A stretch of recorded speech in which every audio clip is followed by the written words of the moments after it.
दोस्तों, कहते हैं कि सास बहू के झगड़े हर घर में होते हैं, लेकिन जब घर में नई बहू आती है तो घर में खुशियों का माहौल होता है।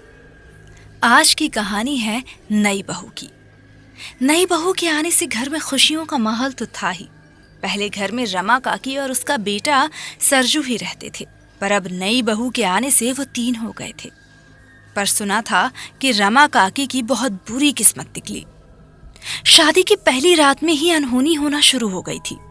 सुहाग रात को सरजू जब नई दुल्हन का घूंघट उठाता है तो घबराहट से कांपने लगता है, क्योंकि उसे आयशा के खूबसूरत चेहरे पर शर्म और प्यार दिखाई देने के बजाय उसका शैतानी रूप दिखाई देता है। भूतनी जैसी लाल लाल खून से सनी आंखें और डरावनी शक्ल।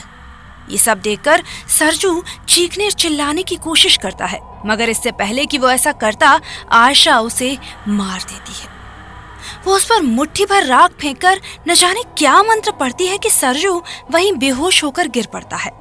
उसके बेहोश होने के साथ ही आयशा एक खूबसूरत पिशाचनी जैसे हंसकर अंगड़ाई लेती है और फिर गंभीर होकर सूरज को देखती है। ये सब करने के बाद वो एक लाल रंग का झोला उठाकर गांव के शमशान में पहुंच जाती है।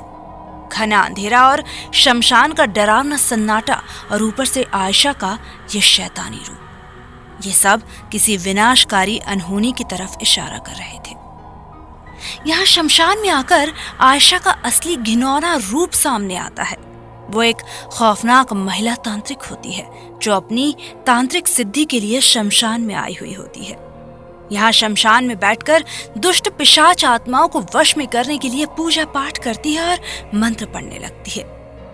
इस तरह उसके सामने एक भयंकर पिशाच आत्मा प्रकट होती है और वो दुष्ट पिशाच आत्मा को हुक्म देती है, ए पिशाच आत्मा, अभी के अभी जा और मेरी सास को मार डाल, ताकि आने वाली अमावस्या की रात मेरे लिए कामयाबी की रात बन जाए। मैं अपने पति सरजू की बलि देकर तंत्र सिद्धि प्राप्त कर सकूं और शमशान की सारी बुरी शक्तियां मेरी मुट्ठी में हो। इस तरह वो इस पिशाच आत्मा की मदद से अपनी सास को मार डालती है और सरजू सब कुछ जानते हुए भी उसका कुछ नहीं बिगाड़ पाता, क्योंकि वो सरजू को इस कदर डरा देती है कि उसकी जुबान किसी के सामने भी नहीं खुलती। दुष्ट तांत्रिका आयशा दिन में तो उसके साथ रहती है, पर रात होते ही भूतों और शैतानों के बीच शमशान घाट में चली जाती। इसी बीच एक रात जब सरजू घर में अकेला सो रहा था तो उसे एक अजीब सा सपना आता है। सपने में उसे रमा काकी की पुकार सुनाई देती है,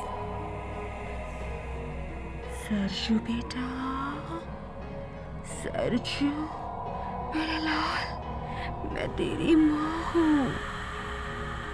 यह आवाज सुनकर सरजू सचमुच चौंक जाता है और जब अपनी माँ को देखता है तो बच्चों की तरह रोने लगता है।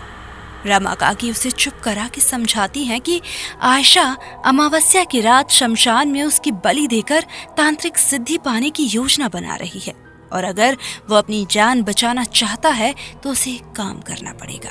उसे आयशा के थैले में चुपके से हनुमान जी की मूर्ति रखनी होगी। अगर उसने ऐसा किया तो शमशान में उसकी जगह आयशा मरेगी। वो उस दुष्ट तांत्रिक आयशा का सदा के लिए खात्मा कर देगी। ये कहकर रमा काकी गायब हो जाती है और फिर सरजू की आंखें खुल जाती हैं।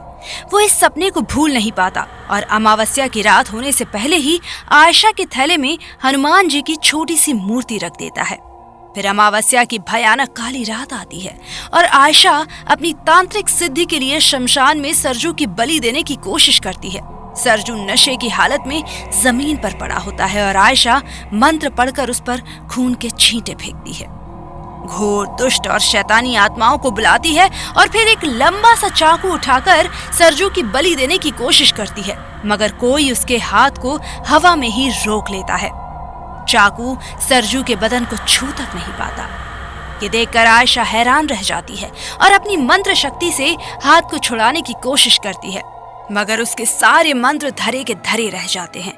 वो अदृश्य ताकत, वो हनुमान जी की ताकत उसके हाथ को इतने जोर से खींचती है कि आयशा दूर जा गिरती है और फिर तो उसे बार बार पटक पटक कर मारती है।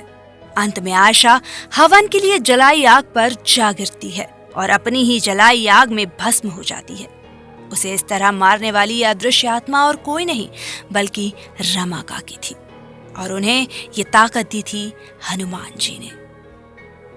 दोस्तों, क्या आपने हनुमान जी का चमत्कार कभी अनुभव किया है?